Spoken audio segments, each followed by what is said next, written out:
12 दिनों तक चले मिसाइल और ड्रोन हमले के बाद आखिरकार ईरान और इजराइल के बीच सीज फायर हो गया, लेकिन लगातार सवाल उठ रहे हैं कि यह सीज फायर कब तक रहेगा। रिपोर्ट देखिए।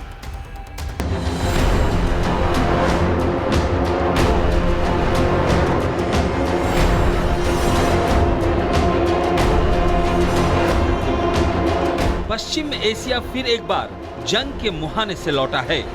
ईरान और इजराइल के बीच 12 दिन तक चले सैन्य संघर्ष के बाद अब दोनों देशों ने सीज फायर की घोषणा कर दी है। इस जंग में सैकड़ों लोगों की जानें गईं और हजारों बेघर हो गए। सूत्रों के मुताबिक इस सीज फायर के पीछे बड़ी भूमिका रही अमेरिका, कतर और यूरोपियन यूनियन की। अमेरिका ने बैक चैनल डिप्लोमेसी के जरिए तेहरान और तेल अवीव दोनों पर दबाव बनाया। वहीं संयुक्त राष्ट्र ने इस तनाव को विश्व शांति के लिए खतरा बताया। अमेरिकी राष्ट्रपति डोनाल्ड ट्रंप ने सबसे पहले सोशल मीडिया पर सीज फायर की जानकारी दी।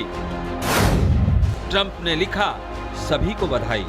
इस बात पर इजराइल और ईरान के बीच पूरी तरह से सहमति बन गई है कि पूर्ण और संपूर्ण युद्ध विराम होगा। हालांकि ट्रंप के ऐलान के बाद भी ईरान और इजराइल दोनों एक दूसरे पर मिसाइलें बरसाते रहे और अमेरिका सीज फायर का उल्लंघन देखता रहा।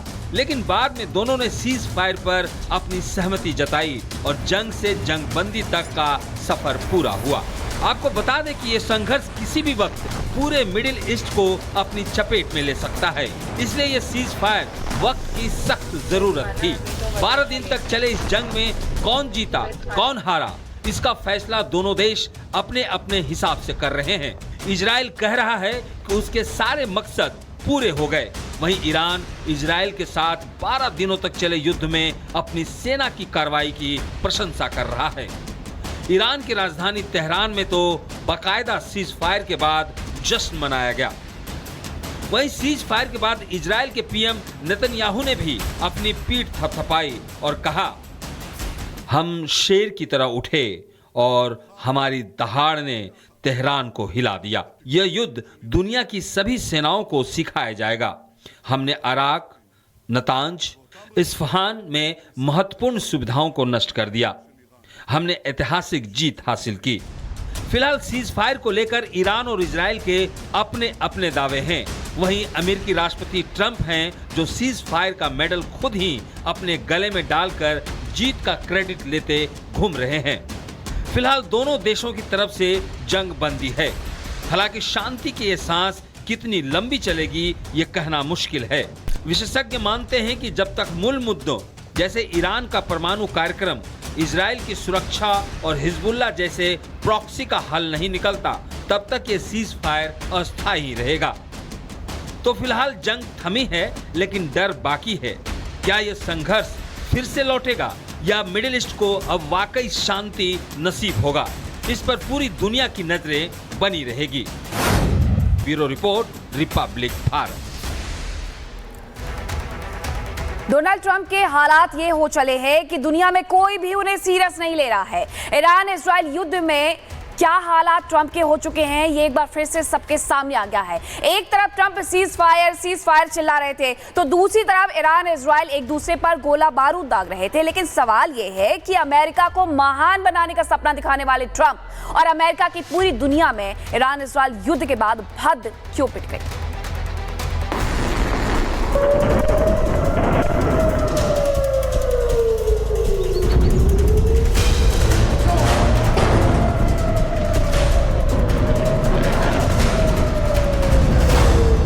ट्रंप की कोई नहीं सुन रहा। अमेरिकी राष्ट्रपति ट्रंप के बड़बोलेपन को दुनिया जानती है। ईरान इजराइल के बीच जंग में कूदने वाले अमेरिका पर जैसे ही ईरान ने मिसाइलें तानी, ट्रंप सीधे रास्ते पर आ गए। सोशल मीडिया पर सीज फायर का ऐलान कर दिया। लेकिन सवाल है कि क्या ट्रंप की कोई सुन भी रहा है?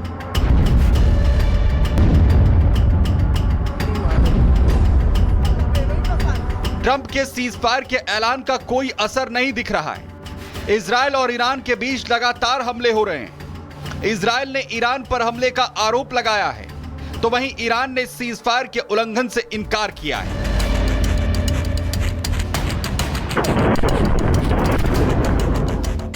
as soon as we Israel ने गंभीरता से एक डील की है। वो बाहर आए और उन्होंने एक बम गिराया जो पहले कभी नहीं देखा गया। हमने अब तक का सबसे बड़ा बम देखा है।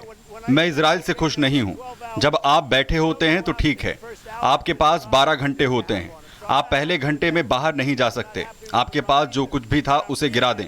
इसलिए मैं उनसे खुश नहीं हूं। मैं ईरान से भी खुश नहीं हूं, लेकिन मैं आज सुबह इजराइल के बाहर जाने से वास्तव में नाखुश हूं।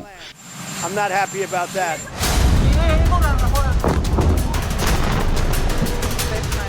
ईरान और इजराइल किसी भी कीमत पर सीज फायर को राजी नहीं है, लेकिन सवाल यह है कि डोनाल्ड ट्रंप इस तरह सीज फायर का राग क्यों अलाप रहे हैं। ट्रंप दुनिया के सभी देशों के बीच चल रहे युद्धों को रोकने का नारा देकर सत्ता में आए थे, मगर ट्रंप कोई युद्ध नहीं रोक सके। ईरान इजराइल के बीच भी ट्रंप का कार्ड नहीं चला। उल्टा ईरान के न्यूक्लियर साइट्स पर हमला कर ट्रंप ने जंग को और ज्यादा भड़का दिया।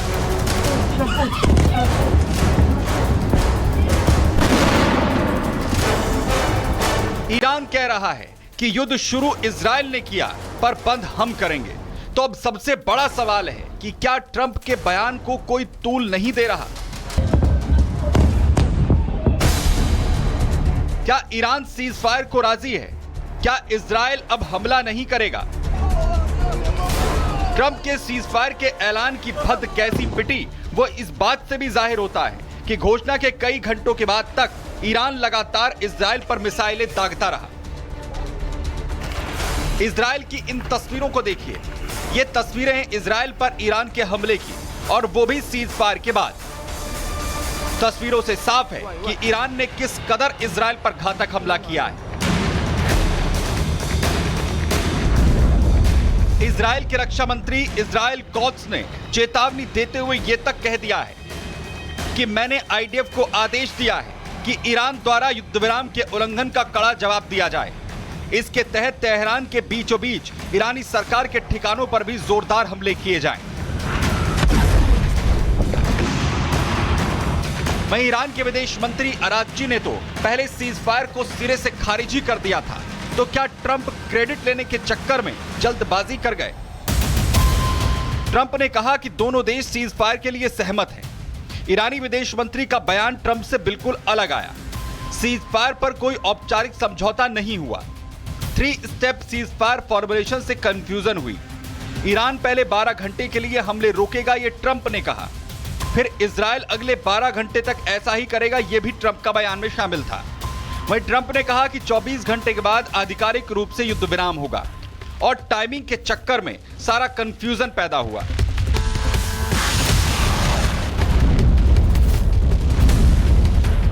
ट्रंप की बातों पर अब किसी को भरोसा नहीं रह गया है। ट्रंप ने कहा था कि अमेरिका तख्ता पलट नहीं चाहता, लेकिन फिर 23 जून को मेक ईरान ग्रेट अगेन का नारा देते हुए ईरान में सत्ता परिवर्तन का आह्वान कर दिया। ट्रंप को अमेरिका का सबसे ताकतवर राष्ट्रपति बनने का दिखावा करना है, इसलिए वो हर जगह टांग अड़ाने के लिए आतुर हैं।